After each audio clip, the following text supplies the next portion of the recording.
दोस्तों की हाल चाल ने जनाब तुसी वेखते पे हो अपना देश पंजाब टीवी ते मैं तोड़ा मेज़बान मोहम्मद नदीम खरल।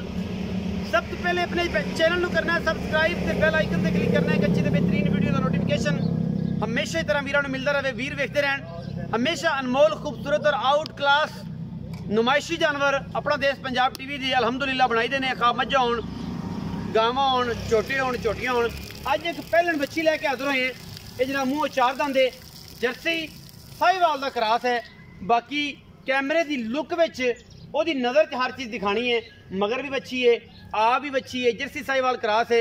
अल्हम्दुलिल्लाह जानवर पसंद आएगा और माशाल्लाह दे कमेंट करने ने लम्बी चौड़ी गल नहीं करनी। माशाल्लाह दे कमेंट करने ने माशाल्लाह तो हट के कुछ नहीं कहना क्योंकि ये चीज़ मंदी भी है। घरेलू गांव अल्हम्दुलिल्लाह सुथरी सुच्ची ते जनाब बड़ा ही आउट क्लास पीस अल्लाह के खास फजल नाल माशाल्लाह थब्बे लाई फिरदी है मेले लाई फिरदी है पहलन होके ए गल्लां ने सामने। बाकी मगर बच्ची है बड़ा ही खूबसूरत और नायाब तोहफा वीरां वास्ते लैके हाजिर होए हैं। बाकी अल्लाह के खास फजल नाल मेहनत ते कोशिश ते काविश साडी पूरी होंदी है। कैमरे की निगाह दे विच माशाल्लाह थब्बियां दा वाना जेडी आप कर्मा वाली ओडा ही गां दे कोल वाना है और एक घरेलू गां है। थण माशाल्लाह सोहना कढ़िया पहलन होके और माशाल्लाह क्रास है जर्सी साहिवाल दा अल्लाह के खास फजल नाल लेने देने हमेशा मुकद्दर ने। पिछे दे बच्ची है और कैमरे मैन दियां पूरियां निगाहां ने अल्लाह के फजल नाल कोई वादा घाटा नहीं। ये जी सरदार साहब तोरो खजरा सरदार तोर भाई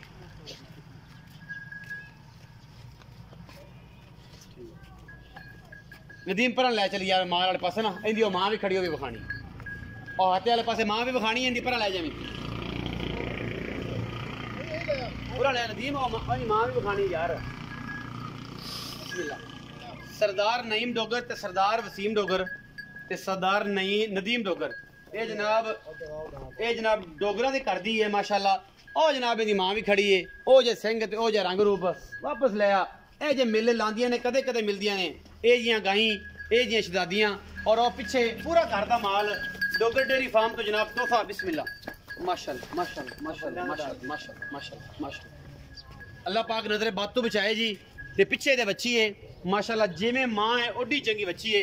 आ हुणे सोई है जेर शेर पाई है सरदार आ भाई ते आओ जी सरदार साहब आओ जी कैमरामैन साहब अस्सलाम वालेकुम जी। सरदार जी इधर आओ सरदार जी इत्थे आओ ना। सरदार मोहम्मद वसीम डोगर सरदार मोहम्मद वसीम डोगर की हाल चाल है सरदार जी? सेहत ठीक है? हाँ जी तबीयत ठीक है करम सरदार साहब गांव विखाई? हाँ जी घर दी गां घर दी किनवा सुआ पहला पहला हाँ।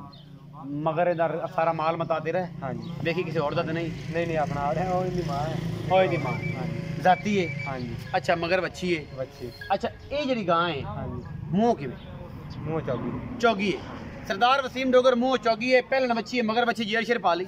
हाँ जी जेर पास थान पास कराएगा या की गलबात? थान पास वाले चोनी होनी चोर थान पास कर सजरी सुई खली थानी पास होने। हाँ जी ते ए जनाबे वाला मुहब्बत प्यार ला मुल कर दे एवें जिन्नी की सेहत है ना तेरी ते मेरी उन्ना के मुल करना है गणी लंबी चौड़ी गल नहीं कर। वैसे लोगों को 3.5 मांगने 3 की कर 3 लाख लोगों को 3.5 ने साडे को 3,30,000 ਇਹਦੇ ਵਿੱਚੋਂ ਕੋਈ ਪਿਆਰ ਮੁਹੱਬਤ ਹੋਣਾ बस थोड़ा बहुत हो 19 कि 19 20 19 21 20 प्यार हो जाएगा। वीडियो अच्छी लगे वीडियो ਨੂੰ लाइक शेयर ते कमेंट जरूर करना है अपनी राय ਨਾਲ जरूर आगाह करना है। पाकिस्तान जिंदाबाद पाक आर्मी हमेशा